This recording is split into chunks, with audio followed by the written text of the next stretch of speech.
মা হওয়া এক অন্যরকম অনুভূতি, আর এই জার্নিটা ভীষণভাবে উপলব্ধি করছি। আর কিছুদিন মাত্র বাকি, তারপরে রয়েছে আমার 7 মাসের স্বাধীন অনুষ্ঠান।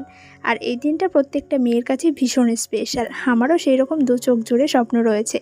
আমি আজ বাড়ির সবাইকে নিয়ে চলে আসলাম শাড়ি কিনতে। স্পেশাল দিনে একটু স্পেশাল করে সাজগোজ করব, এটাই স্বাভাবিক।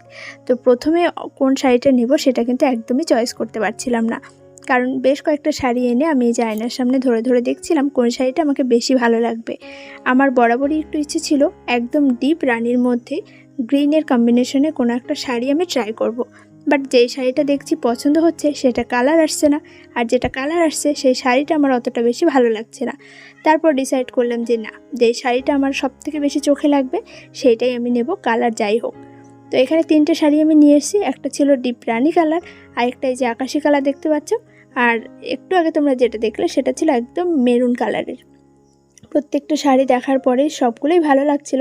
সবগুলো তো আর নেওয়া যাবে না, তোমার দাদাভাইকে আমি ফটো তুলে পাঠিয়েছি। ও বললো রেড কালারটাই তোমাকে বেশি ভালো লাগবে। তবে এই আকাশি কালারের শাড়িটাও কিন্তু আমার বেশ পছন্দের ছিল। আর রেড কালার শাড়িটা পরলে সত্যি আমাকে কেমন লাগবে তোমরাও একটু কমেন্টে জানিও। তাছাড়া স্পেশাল দিনে একটু স্পেশাল লুকে অবশ্যই তোমরা আমাকে দেখতে পাবে। এই যে এখানে এই রেড কালারের শাড়িটা এক সাইডে দেখছিলাম, আরেকটা এই আকাশি কালার, কারণ দুটোর মধ্যে আমি ভীষণ কনফিউশনে পড়ে গেছিলাম। তবে যেহেতু তোমার দাদাভাই আমাকে বলেছে রেড কালারটা নিতে, তাই মাকেও জিজ্ঞাসা করলাম, বললো তাহলে রেডটাই নিয়ে নে।